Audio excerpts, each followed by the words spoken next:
இத்தனை நாள் இந்தியாவுக்கு பேட் நியூஸ் கொடுத்துட்டு இருந்த நம்ம ட்ரம்ப்பு இப்போ அந்த நாட்டுக்காரங்களுக்கே பேட் நியூஸ் கொடுக்க ஆரம்பிச்சிட்டாரு. அதுதான் US enters into shut down. அமெரிக்காவே ஷட் டவுனுக்குள்ளே போகிறதுக்கான வாய்ப்பு ரொம்ப பக்கத்தில் இருக்குது. அதை பற்றி இன்றைக்கி நம்ம பேச போகிறோம். இதுக்கு நம்ம அமெரிக்கன் அரசியலை கொஞ்சம் புரிஞ்சுக்கணும். நம்ம ஊரில் எம்பி அப்படின்னு சொல்கிற மாதிரி அவங்க ஊரில் காங்கிரஸ்மென் அப்படின்னு சொல்லுவாங்க. இப்போது நம்ம ஊரில் பிஜேபி, காங்கிரஸ் அப்படின்னு 2 கட்சி இருக்கா. அந்த மாதிரி அங்கே ரிப்பப்ளிகன்ஸு, டெமோக்ராட்ஸுன்னு 2 கட்சி இருக்குது.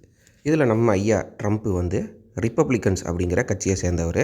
இவங்களுக்குள்ளே மாறி மாறி இவங்க ஒரு 5 வருஷம், அவங்க ஒரு 5 வருஷம் அப்படி இப்படின்னு ஆட்சி செஞ்சுக்கிட்டே இருப்பாங்க. இப்போ 2 நாளுக்கு முன்னாடி அவங்களுக்குள்ள ஒரு சண்டை வந்திருக்குது. என்ன அப்படின்னு பார்த்தீங்கன்னா, யூஎஸை ஷட் டவுனுக்குள்ளே கொண்டு போக போகிறோம் அப்படின்னு சொல்லிட்டு ட்ரம்ப்பு ஒரு ஸ்டேட்மெண்ட் விடுறாரு. அப்படின்னா என்ன அப்படின்னு பார்த்தோம்னா, நான் எசென்ஷியல் கவர்மெண்ட் அத்தாரிட்டிஸ், அத்தியாவசியம் இல்லாத அரசாங்க ஊழியர்கள் அப்படின்னு வச்சுக்கலாம், இவங்களுக்கெல்லாம் சம்பளம் கொடுக்க முடியாது.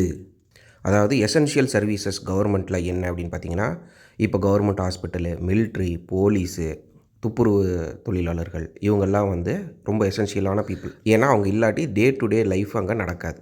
ஆனால் இது மாதிரி நான் எசென்ஷியல் டீமும் ஒன்று இருக்குது. சொல்ல போனோம்னா மியூசியமை பார்த்துக்கிற ஒரு government authority, postal services, library பார்த்துக்கிறவங்க, பார்க்கெல்லாம் பார்த்துக்கிறவங்க, பாஸ்போர்ட் சர்வீசஸ் எல்லாம் கூட இதில் வருது. இதில் ஃபன் என்னென்னா, நாசா கூட இந்த நான் எசென்ஷியல் டீமில் தான் வருது. அது தெரியுமா உங்களுக்கு? இப்போ என்ன சொல்கிறாங்கன்னா, இவங்களுக்கெல்லாம் எங்களால் காசு கொடுக்க முடியாது சில மாதங்களுக்கு. ஸோ கவர்மெண்ட் எம்ப்ளாயீஸ் எல்லாம் கிட்டத்தட்ட 1,00,000 பேர் நேற்று வேலையை அவங்களா ரிசைன் பண்ணிட்டு போனதாக நியூஸ் எல்லாம் வெளியே வந்துட்டுருக்கு அமெரிக்காவிலேருந்து. மிலிட்ரியை தவிர்த்து அமெரிக்காவில் இருக்கிற நான் எசென்ஷியல் எம்ப்ளாயீஸே 6,00,000 பேர் தான். அதில் 1,00,000 பேர் போயிட்டான். இதுக்கு முன்னாடி 2018 இதே மாதிரி ஒரு ஷட் டவுன் கேஸ் வந்திருக்கு நம்ம ட்ரம்ப் ஆட்சி காலத்தில். அவங்க என்ன சொல்கிறாங்கன்னா, மக்கள் அப்போவும் கிட்டத்தட்ட 35 நாளுக்கு வந்து சம்பளம் பிடிப்பு பண்ணிக்கிட்டு அவங்களுக்கான நேரத்தில் செக்கு வராமல் அவங்க குடும்பமெல்லாம் ரொம்ப கஷ்டப்பட்டதாக ஒரு நியூஸ் வந்துச்சு அப்போவும். ஆனால் அப்போ 35 நாள் அப்படிங்கிறது அங்கே இருக்கிற மக்களுக்கு அது ரொம்ப ஒரு புதுமையான ஒரு விஷயமா இருந்துச்சு. 35 நாள் சேர்த்தி அப்புறமா தருவாங்க போல் அப்படின்னு நினச்சிருக்காங்க நிறைய பேர். ஆனால் அந்த மாதிரிலாம் கொடுக்கவே இல்லை. ஸோ அப்போ காண்டான கவர்மெண்ட் அத்தாரிட்டிஸ் இதே மாதிரி இன்னொரு வாட்டி நடந்துச்சுன்னா நான் ரிசைன் பண்ணிட்டு போயிடுவேன்னு அப்போ உறுதி எடுத்தவங்க இப்போ மறுபடியும் அதே மாதிரி நடந்ததால் 1,00,000 பேர் பக்கத்தில் வேலையை விட்டு நின்று இருக்காங்க.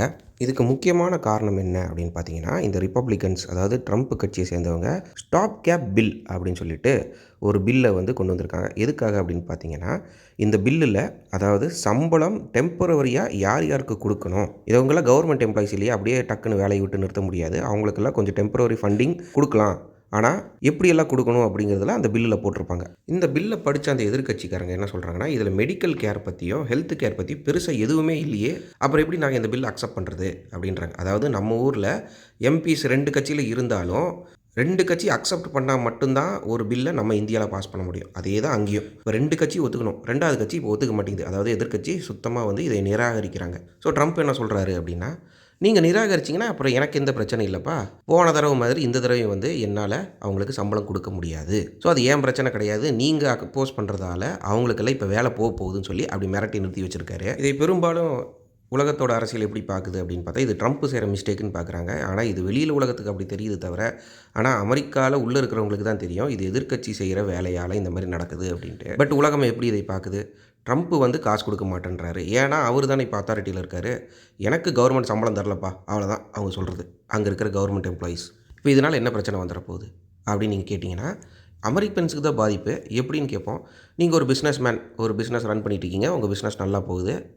நீங்கள் வந்து உங்கள் பிஸ்னஸை வலுப்படுத்துறதுக்காக வெளிநாட்டுக்கு போய் கொஞ்சம் பிஸ்னஸை பெருசு பண்ணிவிட்டு கொஞ்சம் இன்வெஸ்டர்ஸ் எல்லாம் கூட்டிகிட்டு வரணும் அப்படின்னு நீங்கள் நினைக்கிறீங்க. இப்போ நீங்கள் பாஸ்போர்ட் அப்ளை பண்ணியிருக்கீங்க. இப்போ இந்த நான் எசென்ஷியல் கவர்மெண்ட் அத்தாரிட்டிஸில் பாஸ்போர்ட் டீமும் உள்ளே வருதுன்னு சொன்னேன் இல்லையா. இப்போ பாஸ்போர்ட்டு 1 மாதத்துக்கு உங்கள் கைக்கு வராது. அதாவது ப்ராசஸே நடக்காது. நம்ம ஊர் மாதிரி தான் அங்கேயும் பாஸ்போர்ட் அப்ளை பண்ணிங்கன்னா 1 மாதம் வரைக்கும் டைம் எடுத்துக்கிட்டு அதுக்கப்புறம் உங்கள் வீட்டுக்கு வந்து செக்அப் எல்லாம் பண்ணி போலீஸ் கிளியரன்ஸ் எல்லாம் பண்ணி ஒரு நம்ம இந்தியாவில் இப்போ ஃபாஸ்ட் ப்ராசஸ் கொண்டு வந்துட்டாங்க. 15 நாள் நடக்குது. அங்கே இன்னும் பழைய மாதிரி தான். அதனால் ஒரு 30 நாள் ஆகுதுன்னு வச்சுப்போம். இப்போ அது இன்னும் 2 மாதம் ஆகிடும். உங்கள் பிஸ்னஸ் நீங்கள் வெளிநாட்டுக்கு போக முடியாமல் வீட்டிலே உட்கார வேண்டியது தான். சொன்னேன் இல்லையா, நாசா கூட இதில் தான் வருது அப்படின்ட்டு.